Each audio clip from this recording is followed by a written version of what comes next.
మీకా గ్రంథము 7వ అధ్యాయం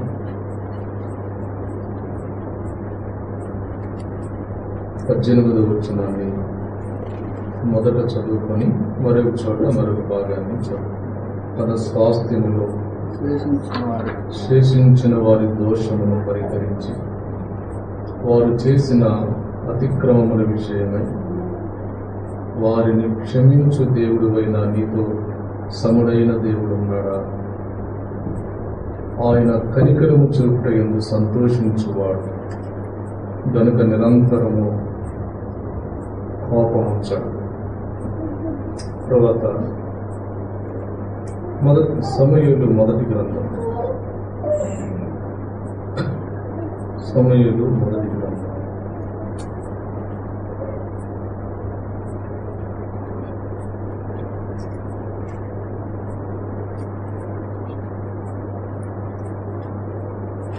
30వ అధ్యాయం 7వ వచనాన్ని 8వ వచనాన్ని చదువుతున్నాను. నేను ఈ దండును తరిమిన ఎడల దాన్ని కలుసుకుందునా అని యెహోవా యొద్ద దావీదు విచారణ చేయగా, యెహోవా కరును నిశ్చయముగా నీవు వారిని కలుసుకొని తప్పక నీ వారందరినీ దక్కించుకుందువని సెలవించాను. ప్రార్థన చేసుకున్నాం. కరుణించుకుని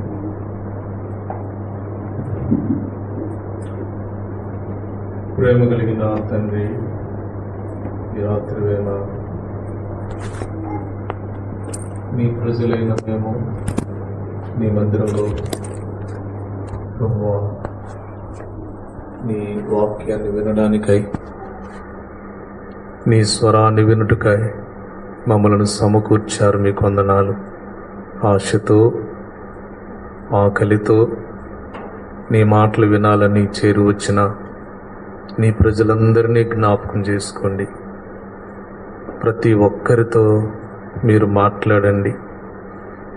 దేవా, మా జీవితాలు ఎరిగిన దేవుడు, మా అంతర్యాన్ని ఎరిగిన దేవుడు, మా ప్రవర్తన ఎరిగిన దేవుడు, మా ప్రతి తలంపు ఎరిగిన దేవుడు, ప్రభువా మాతో మాట్లాడండి.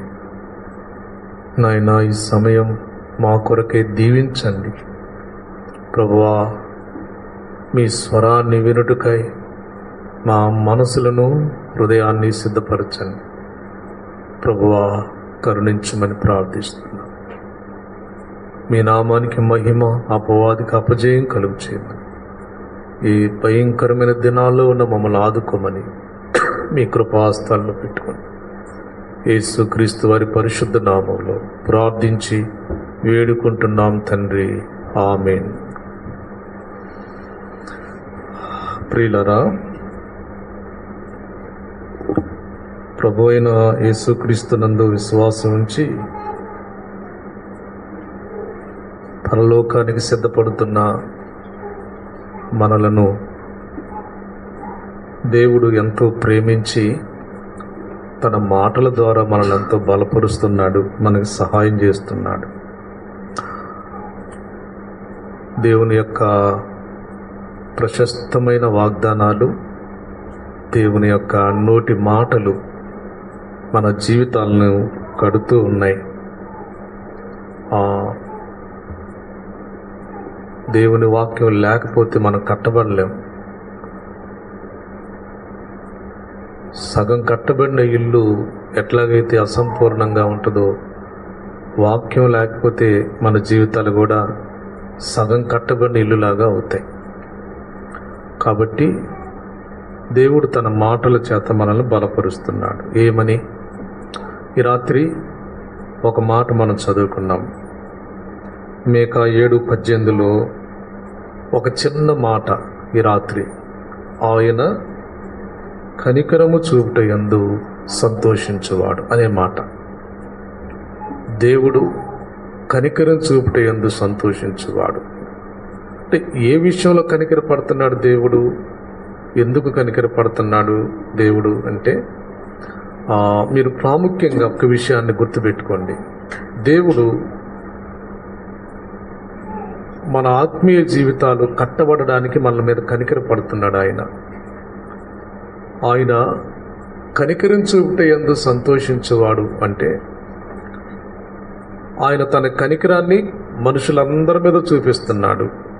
ప్రత్యేకంగా తన ప్రజలు ఆత్మీయ జీవితాన్ని కట్టుకుంటానికి దేవుడు తన కనికరాన్ని చూపిస్తున్నాడు.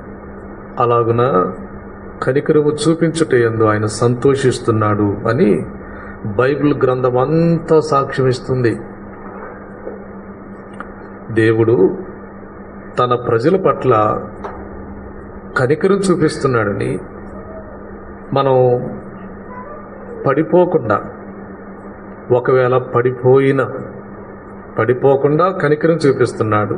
ఒకవేళ పడిపోయినా కనికరం చూపించి మన జీవితాలు మళ్ళా కట్టుకుంటానికి ఆయన కనికరం చూపుట్లో సంతోషించే దేవుడిగా ఉంటున్నాడు. ఈ ఒక్క మాట జీవితాంతం గుర్తుపెట్టుకోండి. ఎందుకంటే సాతానుడు తరచూ లేవనెత్తే ప్రశ్నల్లో ఒక ప్రశ్న ఏంటంటే, నువ్వు ఇలా అయిపోయావు కదా, ఇప్పుడు దేవుడు నీ పట్ల ఎలా ఉన్నాడు అనే ప్రశ్న తరచుగా లేవనెత్తుతుంటాడు. నువ్వు ఇలా అయిపోయావు కదా, ఇప్పుడు దేవుడు నీ పట్ల ఎలా ఉన్నాడు. ఇది వస్తుందా, తక్కువ వస్తుందా, వినిపిస్తుందా, కొంచెం ఇది పెంచిందా? నాకు దాని డామినేషన్ ఎక్కువగా ఉందన్నమాట.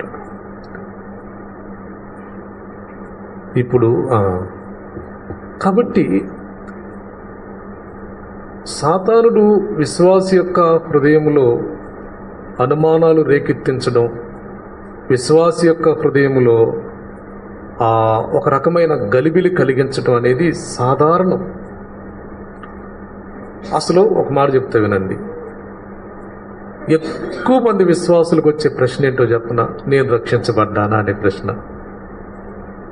ఎక్కువ మంది విశ్వాసులకు వచ్చే ప్రశ్న, నేను రక్షింపబడ్డానా, నా పాపాలు క్షమించబడ్డాయా, ప్రభు నన్ను అంగీకరించాడా అనే ప్రశ్న ప్రారంభంలో ఎవ్వరికి రాదు. కొన్ని సంవత్సరాలు గడిచిపోయిన తర్వాత మనలో ప్రతి ఒక్కరికి కామన్గా వచ్చే ప్రశ్న ఏంటంటే, నేను రక్షింపబడ్డానా, నా పేరు జీవగ్రంథంలో రాయబడి ఉందా, నిజంగా నా పాపాలు క్షమించబడ్డాయా అనే ప్రశ్న మనకు వస్తుంది. ఎప్పుడైనా గుర్తుపెట్టుకోండి, నేను రక్షింపబడ్డానా అన్న ప్రశ్న వచ్చిందంటే నువ్వు రక్షించబడ్డావు అని అర్థం అనమాట. ఎందుకంటే రక్షించబడ్డ వాళ్ళకే ఈ ప్రశ్న వస్తుంది. పాపులకు వచ్చిద్దండి ఈ ప్రశ్న, నేను రక్షించబడ్డానా అన్న ప్రశ్న వచ్చిద్దా? రాదు. ప్రభువుని నమ్ముకున్న వాళ్ళకే వస్తుంది. ఇలాగున ఎన్నో రకాల అనుమానాస్పదమైన ప్రశ్నలు సాతాను రేకెత్తిస్తుంటాడు మనలో, లేక ఆ ప్రశ్నలు మనలో కలిగిస్తుంటాడు. వాక్యమే జవాబై ఉంది. తల్లి గుర్తుపెట్టుకోండి, నువ్వేమి నీ మైండ్కి ఏం పని పెట్టే పని చేయి బాబు, బోల్తా పడతావు. దేవుని వాక్యము ఏం చెబుతుందో వాక్యముతోనే జవాబు. ప్రభు అంట, దేవుని వాక్యలో మనం ఏం చదివాం? ఆయన కనికరము చూపించుటయందు సంతోషించువాడు. అది కాబట్టి ప్రభు బిడ్డలైన మనం ఆత్మీయ జీవితంలో కొనసాగుతూ ఉండగా కొన్నిసార్లు తొట్టిల్లడం, కొన్నిసార్లు బలహీనపడడం, కొన్నిసార్లు చల్లారిపోవడం, కొన్నిసార్లు ఆత్మీయంగా దిగజారిపోవడం, ప్రార్థన పోవడం, ఆత్మీయ జీవితం ఆరిపోవడం, పరిశుద్ధత పోగొట్టుకోవడం, దేవునితో సంబంధాన్ని కోల్పోవడం, ఇవి సర్వసాధారణంగా జరుగుతుంటాయి. వినండి, కాబట్టి దేవుడు మనం ఆత్మీయంగా కట్టబడాలని కోరుకుంటున్నాడు. మనం బలహీనతల నుంచి లేవాలని కోరుకుంటున్నాడు. తిరిగి మళ్ళీ మన ఆత్మీయ జీవితాన్ని ప్రారంభించాలని దేవుడు కోరుకుంటున్నాడు. దీనికి ఒక మంచి ఉదాహరణ నేను చదివించాను. అది దావీదు జీవితంలో జరిగిన ఉదాహరణ. ఒకసారి అక్కడికి వెళ్దాం రండి. దావీదు జీవితంలో జరిగిన సంఘటన 30వ అధ్యాయం 8వ వచనం. 30వ అధ్యాయం 8వ వచనం చదువమ్మా. నేను ఈ దండును తరిమిన ఎడల చదువమ్మా.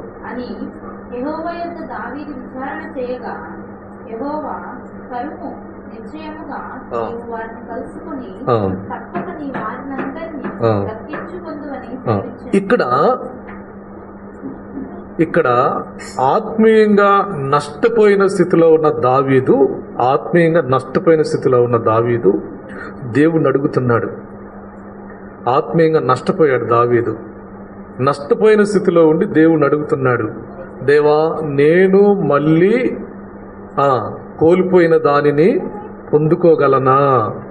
కోల్పోయిన దానిని నేను మళ్ళీ అనుభవించగలనా అని అడుగుతున్నాడు. అప్పుడు దేవుడు ఏమన్నాడు? నువ్వు ఎవడు పోగొట్టుకోమన్నాడు అని అన్నాడా? అనలేదు.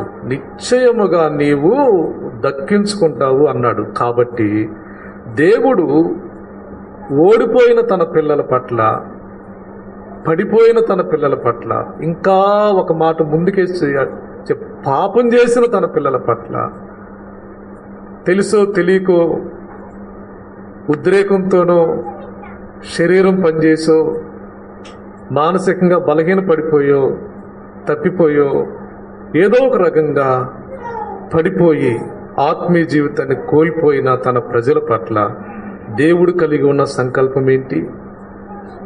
నీవు పోగొట్టుకున్నది నువ్వు మళ్ళీ సంపాదించుకోవాలి అనే ఆ ఆలోచన దేవుడు కలిగి ఉన్నాడు. అందుకే మనం చదువుకున్న ప్రారంభంలోమని ఆయన చూపించలేదు, సంతోషించు. రైట్. ఇప్పుడు మనం బ్యాక్గ్రౌండ్కి వెళ్దాం. ఎందుకంటే ఒక వ్యక్తి జీవితాన్ని ఎప్పుడు మనం బైబిల్లో ధ్యానం చేసినా ఖచ్చితంగా మనం బ్యాక్గ్రౌండ్కి వెళ్ళాలి. వెళ్ళకపోతే మనకు అర్థం కాదు. ఉన్న పాటున అక్కడున్న వచ్చినాన్ని బట్టి ఆ వ్యక్తి జీవితం నిర్ధారించలేం. మనం ఖచ్చితంగా దాని పూర్వపరాలు మనం ఆలోచించాలి. అప్పుడే వాక్య సత్యం మనకు అర్థమవుతుంది. రైట్. ఎందుకు దావీదు అలాంటి ప్రార్థన చేయాల్సి వచ్చింది? ఏం జరిగింది? 27వ అధ్యాయానికి రండి. 27వ అధ్యాయానికి రండి. మొదటి వచనం చదవండి అమ్మా, చదవండి. తరువాత దావీదు, నేను ఇక్కడ నిలుచుట మంచిది కాదు, ఏదో ఒక దినమున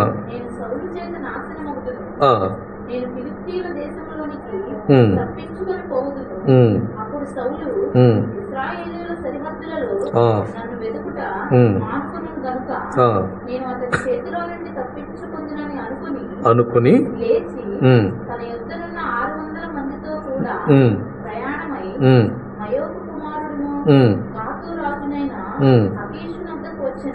రైట్. ఇప్పుడు నా వైపు చూడండి. ఇప్పుడు నేను ప్రశ్న అడుగుతాను, సమాధానం చెప్పండి.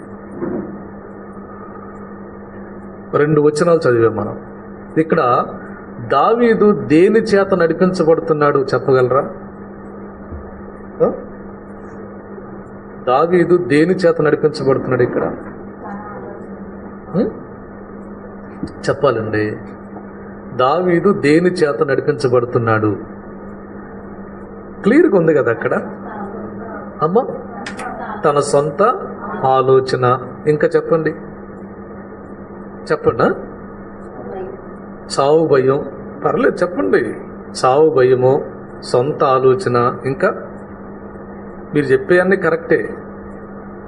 మీరు చెప్పాలి కూడా. 1కి 4 చెప్తేనే మీరు కొంచెం ధ్యానం చేస్తారని అర్థమైద్ది. అటు చూస్తా కూర్చున్నారనుకో, అసలు మీరు బైబిల్ ఇంకా అసలు చూడలేదని అర్థం అన్నమాట. లేదా న్యూస్ పేపర్ చదివినట్టు చదువుకుపోతున్నారని అర్థం. చెప్పండి. దావీదు ఇక్కడ దేని చేత నడిపించబడుతున్నాడు? తన మనసు చేత నడిపించబడుతున్నాడు. ఏం ఆలోచిస్తున్నాడు? సౌలు నన్ను రోజు తరుముతున్నాడు, సౌలు నన్ను తరమని రోజంటూ లేదు, ప్రతిరోజు నాకు ప్రాణభయమే ఉంది, ఎక్కడ పట్టుకుంటాడో ఎక్కడ చంపుతాడో నాకు తెలియదు, కాబట్టి నేను ఈ దేశంలో ఉండడం మంచిది కాదు, ఏదో ఒకరోజు సౌలు చేతిలో చచ్చిపోతాను, కాబట్టి నేను తప్పించుకొని ఫిలిస్తీ దేశానికి వెళ్ళాలి, వెళితే మంచిది, నా ప్రాణం దక్కుతుంది, సౌలు ఇక నన్ను తరుముట మానుకుంటాడని అనుకుంటున్నాడు. వినాలి. ఎప్పుడు కూడా వినండి ప్రియులారా, సంఘస్థులారా, విశ్వాసులారా, మన మనసు చేత మనం నడిపించబడుతూ ఎప్పుడైనా మన ఆత్మీయ జీవితాన్ని ప్రమాదమే తీసుకొస్తుంది. మన మనసు చేత నడిపించబడడం ఎప్పుడైనా మన ఆత్మీయ జీవితానికి ప్రమాదమే తీసుకొస్తుందండి. మనము దేవుని ఆత్మ చేత నడిపించబడాలి, దేవుని యొక్క వాక్యము చేత నడిపించబడాలి. అంతేకాని మన మనసు చేత మనం నడిపించబడకూడదు. ఇలా చెప్తాను వినండి, మన మనసే మన చట్టం కాకూడదు. మన మనసే మన చట్టం కాకూడదు. చాలా మంది యొక్క విధానం ఎలా ఉంటుందంటే, నా మనసు చెప్పినట్టు నేను చేస్తాను, నా మనసు ఎప్పుడు నాకు తప్పు చెప్పదు, నా మనసు నాకు ఏదైనా రైటే చెబుతుంది, నా మనసు నన్ను ఎప్పుడు తప్పుడు దారిలోకి నడిపించదు, నా మనసు చెప్పినట్టే నేను చేస్తాను అనుకుంటారు చాలామంది. అక్కడ ఇంగ్లీష్లో ఇలా ఉంటుంది, it is best to me to escape from Israelite. It is best to me. ఏంటి బెస్ట్ నీకు? ఏంటి బెస్ట్ నీకు? నీకు ఏది బెస్టో నీకు తెలుసు అసలు? ఇంగ్లీష్లో ఉందండి, బెటర్ టు మీ అని ఒక దాంట్లో ఉంది, ఇటు బెస్ట్ టు మీ అని ఒక దాంట్లో ఉంది. అంటే నేను వెళ్ళిపోవడం, ఫిలిస్తీన్ల దేశానికి పారిపోవడం నాకు మంచిది అని అనుకుంటున్నాను. It is best to me to escape from Israelite. ఏది బెస్ట్ నీకు? అందుకే మన మనసే మన చట్టం కాకూడదు, మన మనసే మనకు శాసనం కాకూడదు. దానివల్ల ఆత్మీయ జీవితాన్ని మనం చాలా నాశనం చేసుకుంటాం. దేవుని వాక్యమే మనకు శాసనం అవ్వాలి, దేవుని చిత్తమే మనకు శాసనం అవ్వాలి. దేవుని వాక్యము, దేవుని చిత్తము అదే మన శాసనం అవ్వాలి. కానీ మన మనసు ఎప్పుడు మనకు చట్టం కాకూడదు. సహోదరులారా, దానివల్ల చీకట్లోకి ప్రయాణం చేస్తాం మనం, దాని వలన అంధకారంలోకి ప్రయాణం చేస్తావు. నీవు, నీ కుటుంబం అంధకారంలోకి వెళ్ళిపోతారు, అర్థం కాని జీవితంలోకి వెళ్ళిపోతారు, అంతుపట్టని జీవితంలోకి వెళ్ళిపోతారు. నీ మనసు నీకేం చెప్తుందో దయచేసి దాన్ని లెక్కలోకి తీసుకోబాకు. నీ స్వనీతిని ఆధారం చేసుకుని, నా మనసు ఎప్పుడు నాకు కరెక్టే చెప్పిద్ది, నా మనసు నాకు తప్పు చెప్పదు, నా మనసు ఎప్పుడు నాకు కరెక్టే. No no no. నీ మనసు నిన్ను మోసం చేయదన్న గ్యారంటీ ఏమనుందా? నీ మనసు నిన్ను మోసం చేయదన్న గ్యారంటీ ఏమనుందా? పెద్ద పెద్ద భక్తులు సైతమే వాళ్ళ మనసు చేత మోసపోయారు. నేనెంత, నువ్వెంత?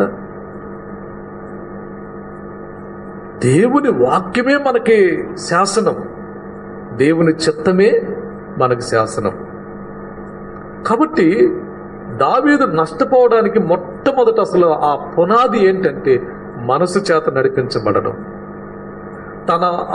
ఇదేనండి విశ్వాసులు నష్టపోవడానికి కారణం ఏంటంటే, ఇక నీ మనసే నీకు చట్టం, ఇక అంతే. నీ మనసు ఏం చెప్తే అది చేస్తావు అంతే. ఇక దానివల్ల తీవ్రంగా నష్టపోతావు. చిన్న ఉదాహరణ చెప్తాను.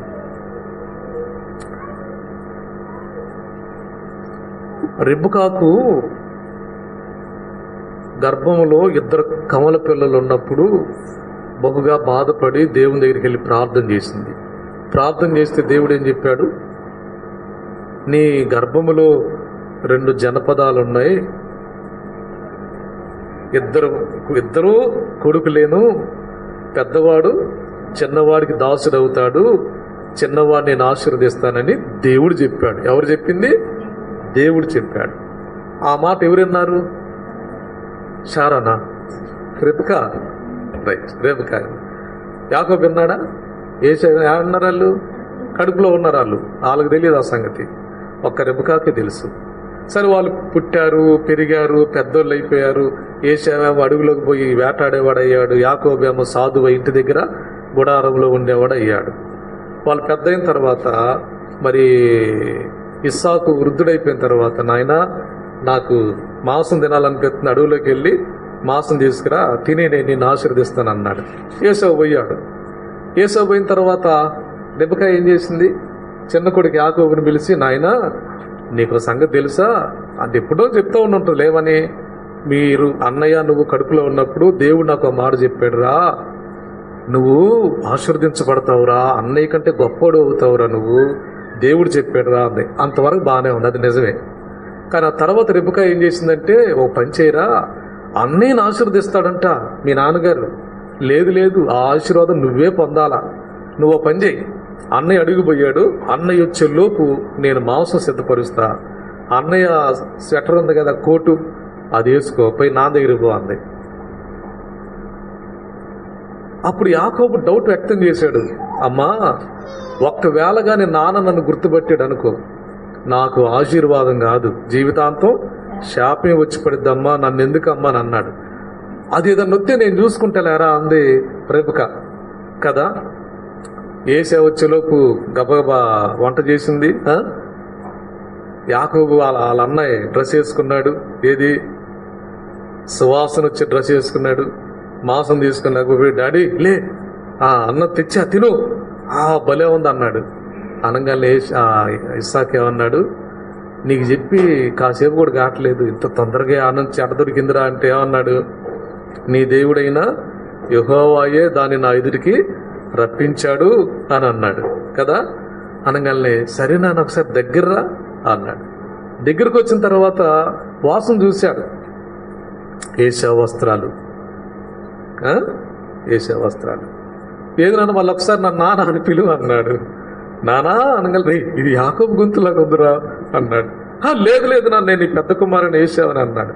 అక్కడ ఇస్సాకు తిని యాకోబుని అక్కడ ఆశీర్వదించాడు. ఇప్పుడు మీరు చెప్పండి, వీళ్ళు దేని చేత నడిపించబడ్డారు? రెబెకా కానీ యాకోబు కానీ దేని చేత నడిపించబడ్డారు?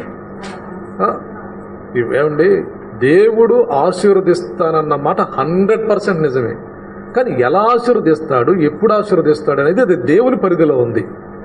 నువ్వెవరివి ప్లాన్లు చేసుకుంటానికి, నేనెవరిని ప్లాన్లు చేసుకుంటానికి? That is in the plan of God. అది దేవుని స్వాధీనంలో, దేవుని ప్రణాళికలో, దేవుని ప్రమేయంలో ఆయన ఎప్పుడు ఎక్కడ ఎలాగూ దీవిస్తాడు అలాగూ దీవిస్తాడు. దీవిస్తాడన్న ఒక్క మాట పట్టుకుని దానికి ఈమె సొంత మనసు కలిపి, ఈమె సొంత ఆలోచన కలిపి పాపం యాకోబు జీవితాన్ని అంధకారంలోకి నెట్టి పడేస్తుంది. తల్లులారా జాగ్రత్త, సహోదరులారా జాగ్రత్త. దేవుని చిత్తానికి మన ఆలోచనలు ఎప్పుడు కలపకూడదు. దేవుని మాటకు మన సొంత తలంపులు ఎన్నడూ కలపకూడదు. దానివల్ల మనం చీకట్లోకి వెళ్ళిపోతాం, అంధకారంలోకి వెళ్ళిపోతాం. అవునండి, ఆశీర్వదిస్తానని చెప్పాడు, మాట తప్పుతాడా ఆయన? మాట తప్పుతాడా? చెప్పరేంటి? మాట తప్పుతాడా? ఆయన ఎప్పుడు మాట తప్పడు. నీకు చెప్పాడా ఆ పని చేయమని? ఎవరికి? రెబెకాకి. అమ్మ నీ కొడుకుని ఆశీర్వదిస్తా కానీ ఆ ఏసే వచ్చేలోపు గబగబ ఈ పని చేయమని చెప్పాడా? మరి ఇది ఎక్కడది? ఇది సొంత ఆలోచన. భక్తిలో సొంత ఆలోచన ఎన్నడూ పనికిరాదు. అది నష్టానికి, అవమానానికి దారితీస్తుంది, కొన్నిసార్లు మరణానికి కూడా దారితీస్తుంది. జాగ్రత్త.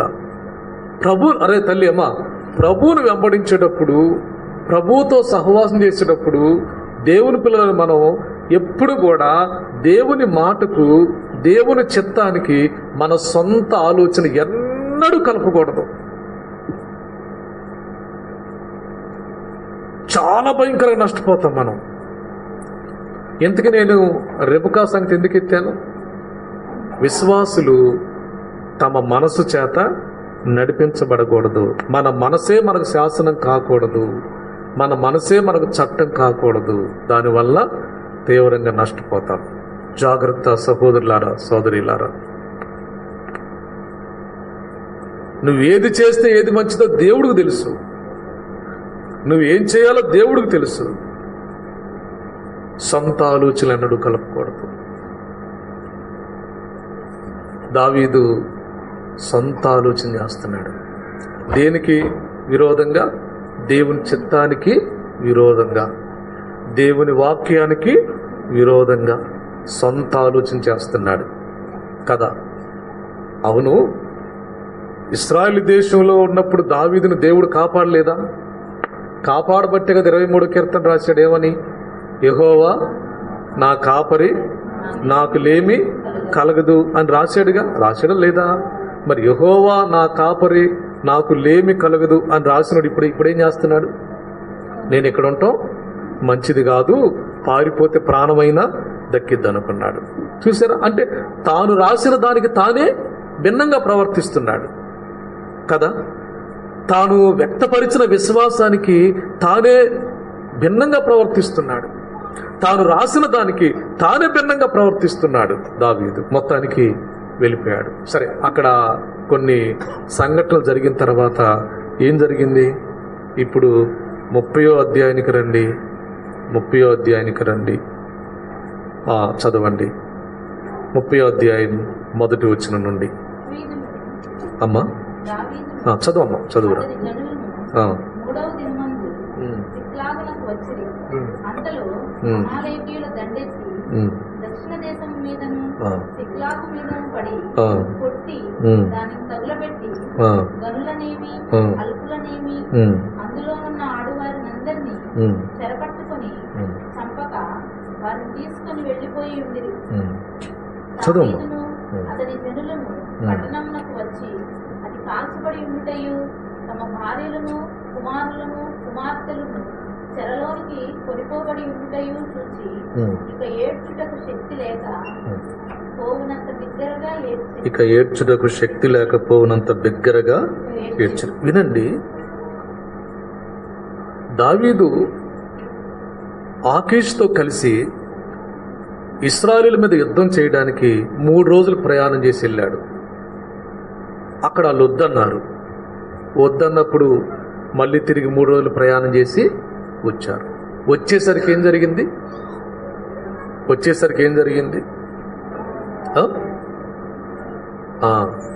అమాలేకీయులు సిక్లగ్ మీద పడి దావీదు నివసిస్తున్న పట్టణాన్ని ఏం చేశారు? కాల్చివేశారు, తగలబెట్టి స్త్రీలను, కుమారులను, కుమార్తెలను వాళ్ళు చెరగొని తీసుకొని పోయారు. వినండి. దావీదు తిరిగి వచ్చేసరికి అమాలేకీయులు దావీదు వాళ్ళ కుటుంబాలను నాశనం చేశారు, వాళ్ళ ఆస్తులన్నీ దోచుకొని వెళ్ళిపోయారు. ఇక్కడ నేనేం చెప్తున్నానంటే, ప్రార్థన లేకుండా, దేవుని చిత్తాన్ని తెలుసుకోకుండా, ప్రార్థన లేకుండా మనం చేసే పనుల్లో తీవ్రంగా మనం నష్టపోతాము. ప్లస్ అవునండి, రోజులు ఎంత ప్రమాదకరంగా ఉన్నాయి అర్థమవుతుందా?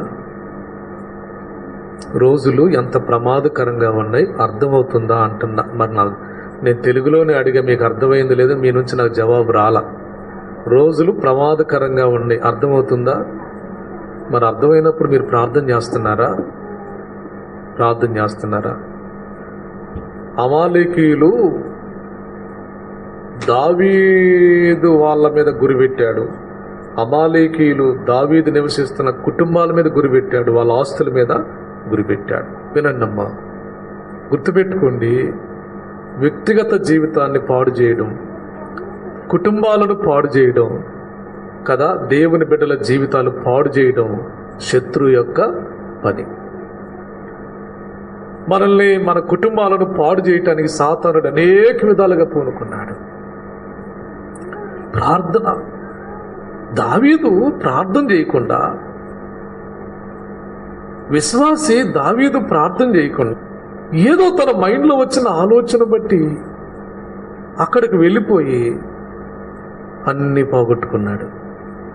గుర్తుపెట్టుకోండి, మా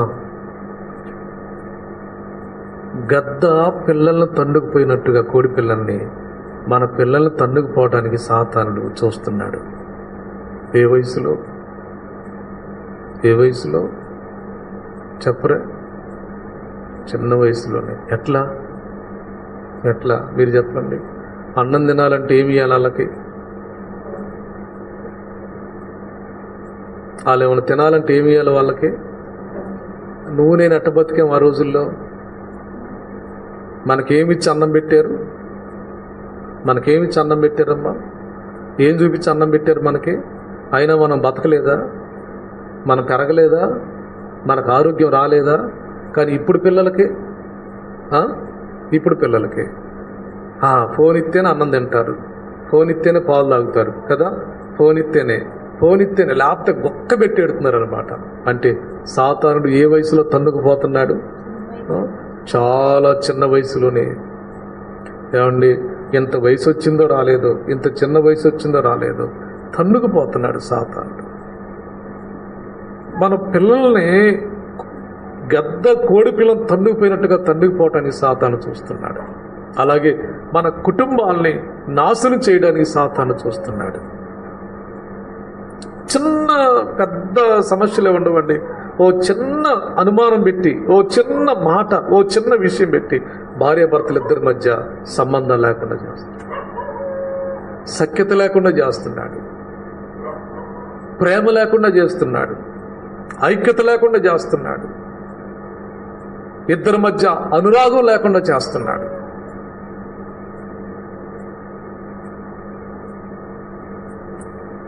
మీరేమనుకోరుగా? ఈ రోజుల్లో కుటుంబాల్లో 90% నటిస్తున్నారండి, 90% నటిస్తున్నారు. ప్రేమ లేదు, కానీ ప్రేమిస్తున్నట్టుగా, గుండెల్లో దాచుకున్నట్టుగా మాటలు రకరకాలుగా నటిస్తున్నారు. దీనికి కారణం ఎవరో తెలుసా? మీరు కాదు, మనుషులు కాదండి కారణం. మనుషులు మంచోళ్ళే, కానీ కారణం ఎవరు? అమాలేకీయులు. అంటే ఎవరు? అపవాది, దుష్టుడు. వాడు పెట్టే ఆలోచన, వాడు పెట్టే అనుమానం, వాడు పెట్టే పనికి మాలిన చెత్త, వాడు మైండ్లో చొప్పిస్తున్న చెత్త చెదారం అంతా పోగేసుకొని కుటుంబాల్లో నెమ్మది లేకుండా చేసుకుంటున్నాం, కుటుంబాల్లో శాంతి సమాధానం లేకుండా చేసుకుంటున్నాం. మనం అరుచుకుంటుంటే మన పిల్లలు బిక్కుబిక్కుమంట చూస్తున్నారు, మనం వాదించుకుంటుంటే ఎదురెదురుగా మన పిల్లలు ఏం చేయాలో అర్థం కాక బిక్కుబిక్కుమంట చూస్తున్నారు. ఏం కావాలరా నీకు అంటే, నాకు అది కావాలి. మీ నాన్న అడగరు, అమ్ము నేను బాగున్నామ్మ మా నాన్న దగ్గరికి. ఎందుకంత రాక్షసత్వం అయింది? ఎందుకు ఆ రూపం ఎత్తే మనం?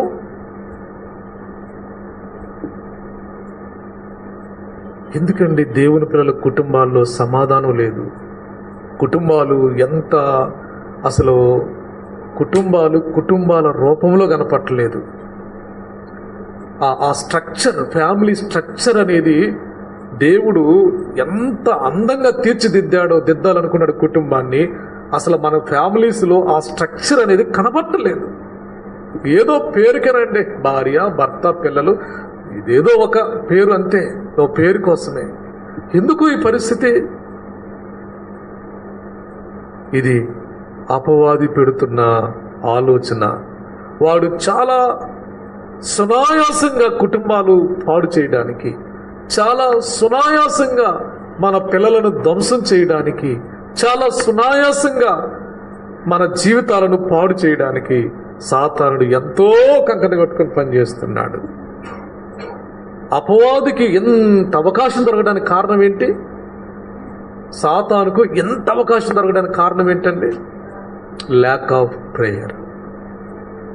చాలినంత ప్రార్థన చెయ్యకపోవడం, ప్రభు సన్నిధిలో చాలినంత ప్రార్థన చెయ్యకపోవడం. అర్థమవుతుందా? అందుకే నిన్న ఆదివారం నేను మెల్లింపులో మాట చెప్పాను, తమ కుమారులు తమ్మును శాపగ్రస్తులుగా చేసుకొనుచున్నారని ఎరిగియు ఏలీ వారిని అడ్డగించలేదు అన్నమాట. వాళ్ళు శాపగ్రస్తులుగా చేసుకోవడంలో మన ప్రమేయం ఏమి లేదు అసలుకి, కానీ వారిని అడ్డుకోకపోవడం అనే విషయాన్ని దేవుడు గుర్తిస్తున్నాడు. కాబట్టి మనం ఆ విషయంలో బహు జాగ్రత్తగా ఉండాలి. ఈ అడ్డుకునే ప్రయత్నంలో మనం ఎంతో ప్రార్థన చేయాలి. ఇంకో మాట చెప్తాను మీకు. చాలామంది పేరెంట్స్ అంటున్నారు, తల్లిదండ్రులు అంటున్నారు, మాకు తెలియదండి, మా పని ఏంటంటే చేసి పెట్టడం అంతవరకేనండి. వినరండి మాట. మా పని ఏంటంటే మరి కన్నందుకు వండి పెట్టడం, చేసి పెట్టడం, ఇదంతా నండి, ఇంతవరకేనండి మా పని, మాకు ఇంతకంటే తెలియదండి, నాకు తెలియదంట. మరి ఎవరికి తెలుసు? అమ్మో, నేను అంటున్నది ఎక్కడో అమెరికాలో ఇంగ్లాండ్లో జరిగిన విషయం కాదు, మన సంఘస్థులు అంటున్న మాటలు చెప్తున్నా నేను. నాకు తెలియదు అక్క, లేవన్నా కానీ నాకు తెలియదు అన్నా, నాకు తెలియదు అన్న. నా పని ఏంటంటే పుట్టారుగా కన్న పాపానికి ఎట్టగట్ట చచ్చేసాడో నేను ఏదో ఒకటి చేశాన్నా, ఏదో ఒకటన్నా, ఏదో పని చేసి వాళ్ళ మొఖన ముద్దేస్తానన్నా, నాకు అంతకని తెలియదు అన్నావు అంటున్నారు. ఆహా,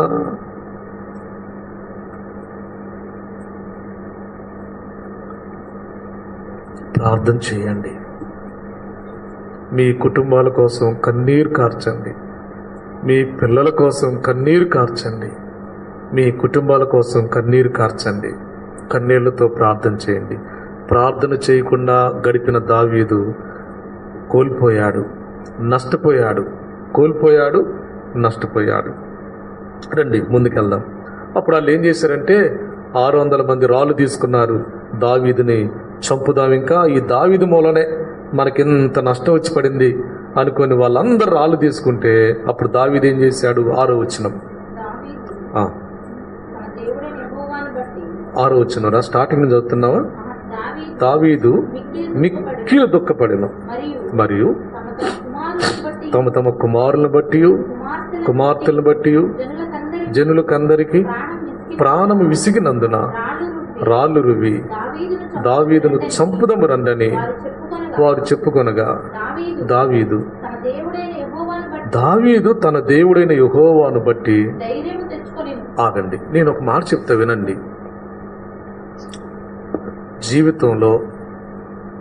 జీవితంలో ఎంత కఠినమైన పరిస్థితి వచ్చినా, ఎంత క్లిష్టమైన పరిస్థితి వచ్చినా, ఎంత నీ గుండె తట్టుకోలేని ఘోరమైన పరిస్థితి వచ్చినా కృంగిపోవద్దు. ఏం చేయొద్దు? కృంగిపోవద్దు.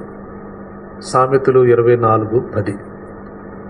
సామెతలు 24:10. శ్రమ దినమున నీవు కృంగిన ఎడల, అంటే అక్కడ మనం ఇంకో మాట యాడ్ చేయొచ్చామో, ఎట్లాగ మనకు అర్థం కావడానికి, జస్ట్ మనకు అర్థం. శ్రమ దినమున నువ్వు కృంగిన ఎడల సాతానుడు నిన్ను చేతగాని వ్యక్తిగా మారుస్తాడు. అది మధ్యాహ్నం నేను ఇక్కడ బయలుదేరే ముందు తమ్ముడికి ఫోన్ చేశాను, ఆ విజయనగరం తమ్ముడికి. ఆ తమ్ముడు, అన్నయ్య నేనే మీకు నిన్న ఫోన్ చేద్దాం అనుకున్నాను, ఆదివారం అంతా పరిచర్లో ఉండుంటారు కదా, మరి సోమవారం రెస్ట్ తీసుకుంటారు కదా, అందుకే చేయలేదన్నా. అంటే ఏం తమ్ముడు ఎందుకు చేద్దాం అనుకున్నావు అన్నాను.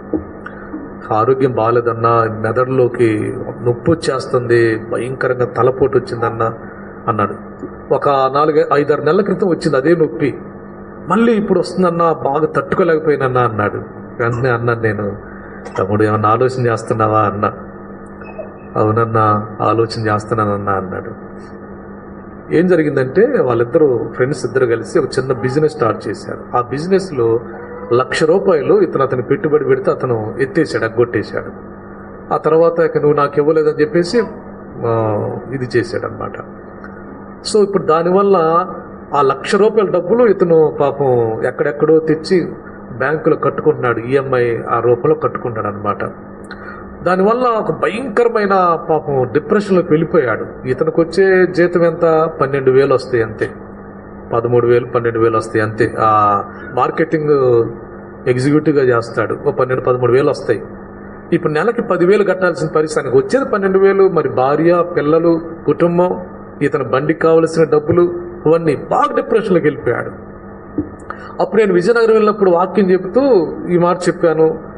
ఏమని చెప్పానంటే, నా ప్రాణం యెహోవాను నమ్ముకొని మౌనంగా ఉన్నది అనే దాని గురించి వాక్యం చెప్పినప్పుడు ఆ మాట నన్ను పట్టుకుందన్నా.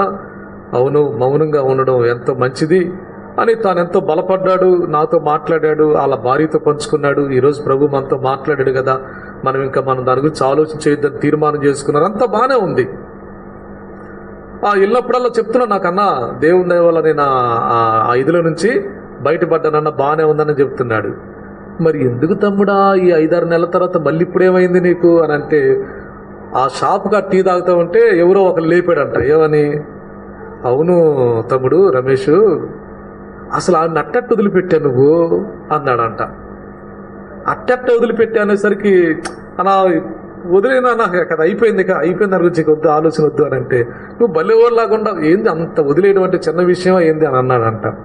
అప్పుడు వరకు బాగానే ఉన్నానన్నా, ఇంటికి వచ్చి నాలో మళ్ళీ అది మొదలైందన్న. ఆలోచించాలి, తల బద్దలు కొట్టుకుపోయి మెదడంతా నొప్పి వచ్చేసిందన్న. పొద్దున్న 7 గంటలకు వెళ్ళిపోయాడు హాస్పిటల్కి. అప్పుడు అన్నాను నేను, తమ్ముడా ఇక దాని గురించి నువ్వు ఆలోచన చేయబాకు, అది అయిపోయింది, ఆలోచన చేయబాకు. పెద్ద పెద్ద గొప్ప గొప్ప భక్తులే సడన్గా ఎన్నో కోల్పోయారు తమ్ముడు. వాళ్ళకంటే మనమేమి గొప్ప ఏం కాదు. యోబు భక్తుడు ఎంతో పోగొట్టుకొని దేవునికి స్తోత్రం అన్నాడు. నువ్వెంత ఏం పోగొట్టుకున్నావు? 1,00,000 రూపాయలు పోగొట్టుకున్నావు.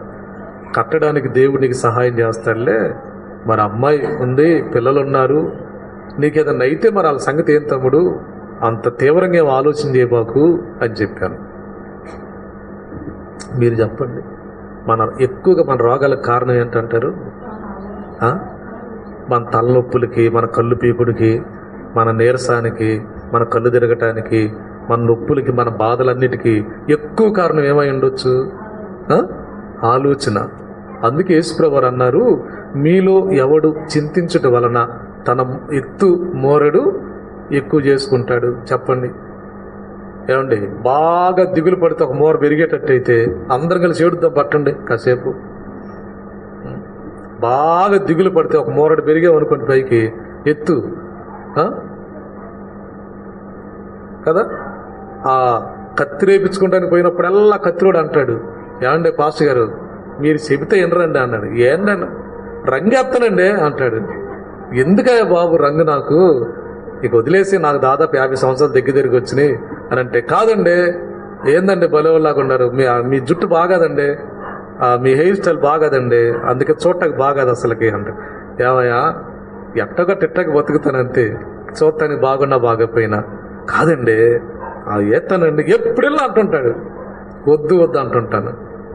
ప్రభు అన్నాడు, మీలో ఎవడు చింతించడం వలన తన తెలుపున వెంట్రుకను నలుపుగా చేసుకుంటాడు. చెప్పండి, ఇప్పుడు మొత్తం నల్లగా అయ్యేటట్టయితే రేత్రంతా ఎడుతా కానివ్వండి.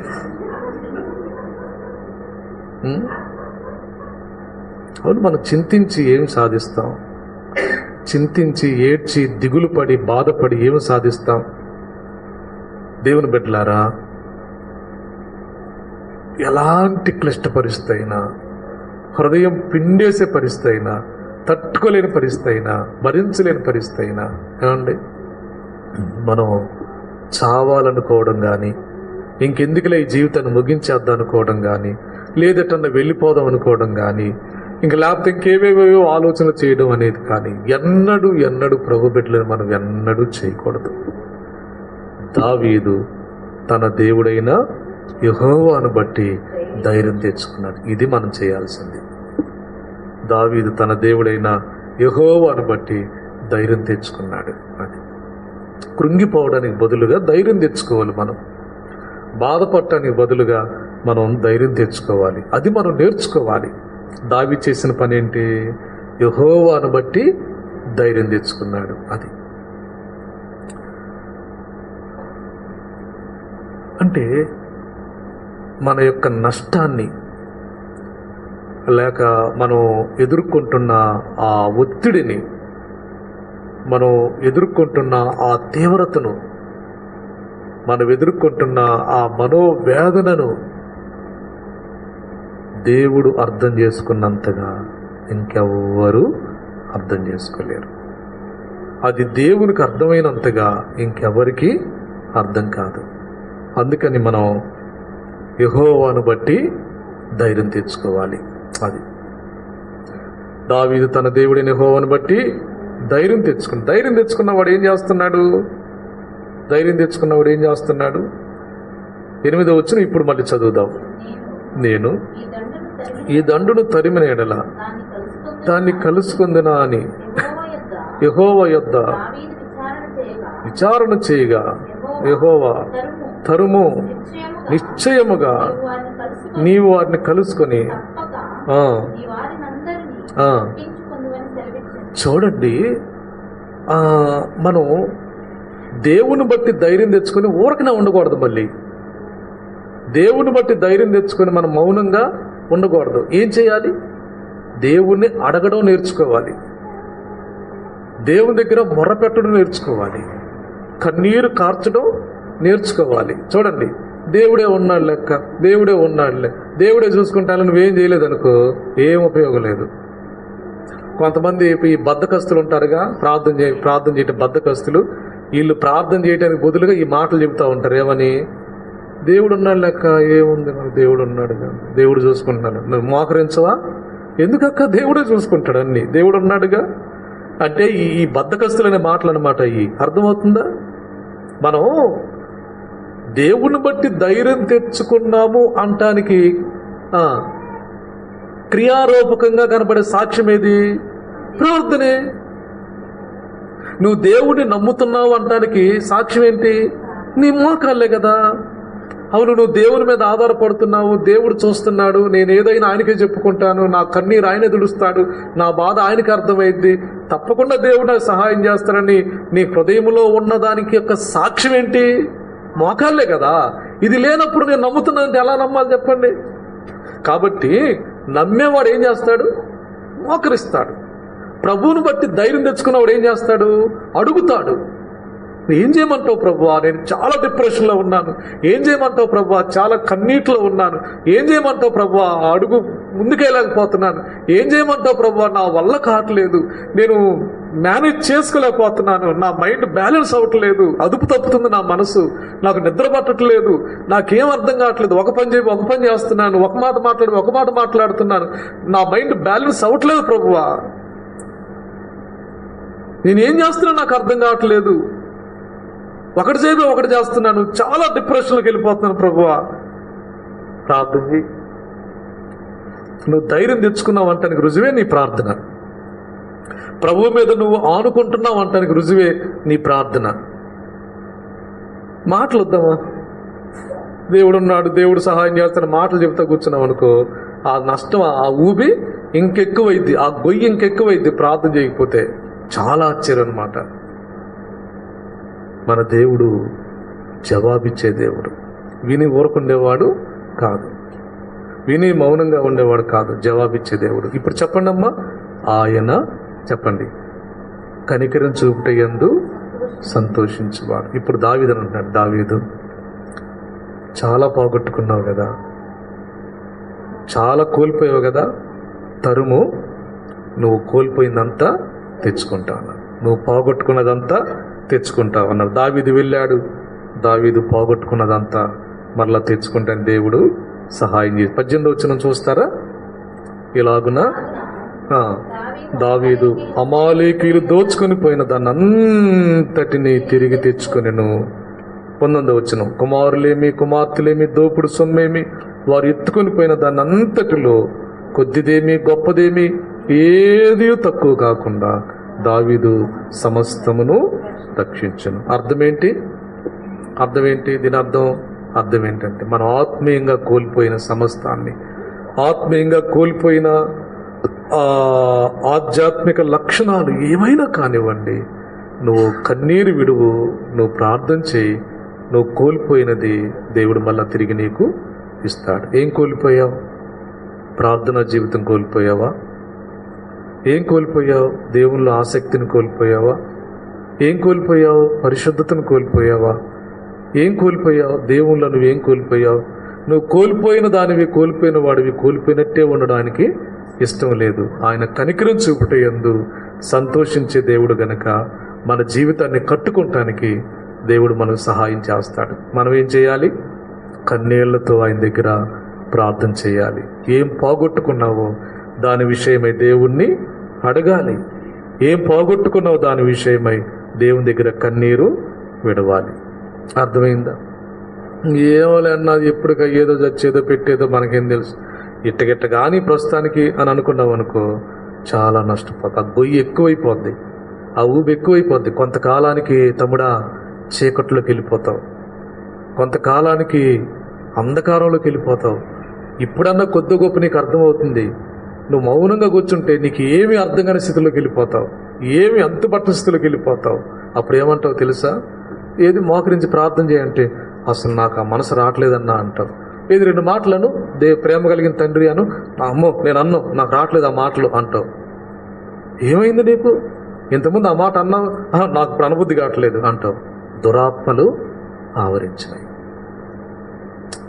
మన సంఘాలు జరిగినాయండి ఇవి, దురాత్మలు ఆవరించినాయి. అది భయంకరమైన ఊబి, అది భయంకరమైన అగాధం. అందుకే నువ్వు ఆధ్యాత్మికంగా ఏమి లాస్ అయ్యావో, కోల్పోయావో, అవి మళ్ళీ ప్రభు ఇవ్వడానికి ఇష్టపడుతున్నాడు. ఆ విషయంలో నీ మీద ఆయన కనికరం చూపుతున్నాడు. అడుగు అడుగు అడుగు ప్రతివాడు పొందును, అడుగు ప్రతివాడు పొందును, వెదకు ప్రతివానికి దొరుకును కదా ప్రతివాడు అన్నాడు. ప్రార్థన చేయి, దేవునికి ఇస్తాడు. కానీ గుర్తుపెట్టు, నీ మౌనం నిన్ను అంధకారంలోకి నెట్టేస్తుంది, నీ మౌనం నిన్ను చీకట్లోకి నెట్టేస్తుంది. సంసోనుకు అర్థమవుతుంది తాను స్పిరిచువల్గా చాలా లాస్ అవుతున్నానని, ఆ అమ్మాయిని వదిలిపెట్టుకోలేకపోతున్నానని, ఆ అమ్మాయి మీదే మనసు ఉందని, దేవునికి దూరం అవుతున్నానని, మనసులో సంతోషము నిరీక్షణ అది కోల్పోతున్నానని సంసోనుకు అర్థమవుతుంది. అర్థమవుతున్నా కూడా సంసోను సైలెంట్ అయిపోయాడు. ఆ అమ్మాయి మీదే మనసు పెట్టుకుని ఉన్నాడు, అక్కడికి వెళ్ళి మాట్లాడడం మనసు పెట్టుకుని ఉన్నాడు, సైలెంట్ అయిపోయాడు. ఈ సైలెంట్, ఈ యొక్క మౌనం సంసోన్ని చీకటిలోకి నెట్టేసింది, అంధకారంలోకి నెట్టేసింది. ఇంకా నయ్యం, దేవా జ్ఞాపకం చేసుకుని 2 ముక్కలన్నీ అనగలిగాడు. అదే దేవుని కనికరం, అదే దేవుని కనికరం. సహోదరుడా సోదరి, దేవుడు నీకు ఇచ్చిన ఆత్మీయ జీవితం అదే నీ ఆస్తి, అదే నీ సంపద. నీ ప్రార్థనే నీ సంపద, నీ పరిశుద్ధతే నీ ఆస్తి, నీ ఆసక్తి దేవుని పట్ల, నీ ఆసక్తే దేవునికి ఇచ్చిన ఆస్తి. ఇవన్నీ పోగొట్టుకొని నువ్వు ఎంత ఆస్తి పాస్తులు సంపాదించుకున్నా ఉపయోగం ఏమీ లేదు. స్పిరిచువల్ వెల్త్, ఆత్మీయ సంపదను పోగొట్టుకున్నావు. శారీరకంగా ఎంత సంపద సంపాదించుకున్నా దానివల్ల ఉపయోగం ఏమి లేదు. వదిలిపెట్టిపోయేగా, ఇవన్నీ వదిలిపెట్టిపోయేగా. ఆత్మీయ సంపదను పోగొట్టుకున్నావు కదా. మోకరించి ప్రభు సన్నిధిలో ప్రభుని అడుగు, కన్నీళ్లు విడు, ప్రభు తప్పకుండా సహాయం చేస్తా. ఆయన ఎవరు? కనికరం చూపుటయందు సంతోషించే దేవుడు. తలలు వంచండి, ప్రార్థన చేసుకుందాం. శాశ్వతమైన ప్రేమతో మమ్మల్ని ప్రేమిస్తున్న పరలోక తండ్రి, విడువక మా మీద కృప చూపుచున్న మా మంచి దేవా, మీ వందనాలు చెల్లిస్తున్నాం. నిడమరలో నువ్వు ఏర్పరుచుకున్న నీ బిడ్డలందరిని బట్టి మీ కృతజ్ఞతలు చెల్లిస్తున్నాం. మంగళవారం రాత్రి ఈ నియామక కూడికలో ప్రభువా, నీ స్వర వినేదాని కొరకై మమ్మల్ని సమకూర్చినందుకు మీకు వందనాలు చెల్లిస్తున్నాం. అవును ప్రభువా, మీరు కనికరం చూపించటందు సంతోషించు దేవుడవు అన్నదానికి ప్రభువా, నీ గ్రంథంలో ఎన్నో ఆధారాలు ఉన్నాయి ప్రభువా. అవునైనా మా మనసు మా చట్టంగా మారకుండా సహాయం చేయండి దేవా. మేము చేసేదంతా ప్రభువా అది యథార్థమే అనే ఆ యొక్క అపోహలోకి వెళ్లకుండా మమ్మల్ని కాపాడండి. మీ వాక్యం, మీ చిత్తమే మా జీవితానికి శాసనంగా, చట్టంగా మేము కలిగి ఉండటానికి సహాయం చేయండి ప్రభువా. ప్రార్థన లేకుండా తీసుకున్న నిర్ణయం దావీదు జీవితంలో చీకటిని, రోదనను, కన్నీటిని మిగిల్చింది నాయన. అవును ప్రభువా, మా జీవితంలో కూడా ప్రార్థన నాయన సమయం ఉంటుంది కానీ ప్రభువా, అనేక సార్లు ప్రార్థనలో మేము తప్పిపోతున్నాం ప్రభువా. చేయవలసినంత ప్రార్థన మేము చేయలేకపోతున్నాం ప్రభువా. చేతగాక కాదు, సమయం లేక కాదు, అవకాశాలు లేక కాదు ప్రభువా. అయ్యా, మా హృదయాలు అలా మార్చివేస్తున్నాం ప్రభువా. క్షమించమని వేడుకుంటున్నాం దేవా. జీవితంలో ఎలాంటి క్లిష్ట పరిస్థితులు సంభవించినా ప్రభువా, అది ఆర్థిక నష్టమైన, ఆరోగ్య నష్టమైన, అది ఏదైనా ప్రభువా, మేము కృంగిపోకుండా ప్రభువా ఆయన చాలాసార్లు ఆలోచించి శరీరంలో ఎన్నో వ్యాధులు తెచ్చుకుంటాం ప్రభువా. అయ్యా, దిగులు పడి, చింతపడి ప్రభువా, ఆలోచించి భయంకరమైన మానసిక వ్యాధులకు వెళ్ళిపోతున్నాం ప్రభువా. అయ్యా, ప్రభువునందు ఆనందించుడి అన్న మాటకు మేము వ్యతిరేకంగా నడుచుకుంటున్నాం ప్రభువా. క్షమించమని వేడుకుంటాం ప్రభువా. అవునైనా దావీదు నిన్ను అడిగినప్పుడు నాయన నువ్వు తరుము, నువ్వు దక్కించుకుంటావు అని చెప్పి ప్రభువా దావీదుకు సహాయం చేశావు నాయన. పడిపోవాలను ఉద్ధరించేవాడు కదయ్యా, కృంగిపోయిన వారిని లేవనెత్తేవాడు కదయ్యా. అయ్యా, జ్ఞాపకం చేసుకో మా ప్రియులు, మా తమ్ముళ్ళు, చెల్లెళ్ళు, సహోదరులు, ఏం పోగొట్టుకున్నారు ప్రభు ఆత్మీయంగా ప్రభు నాయన తెలుసు ఆ స్పర్శ మాకు తెలుసు, మేము పోగొట్టుకున్నది ఏదో మాకు ఖచ్చితంగా తెలుసు.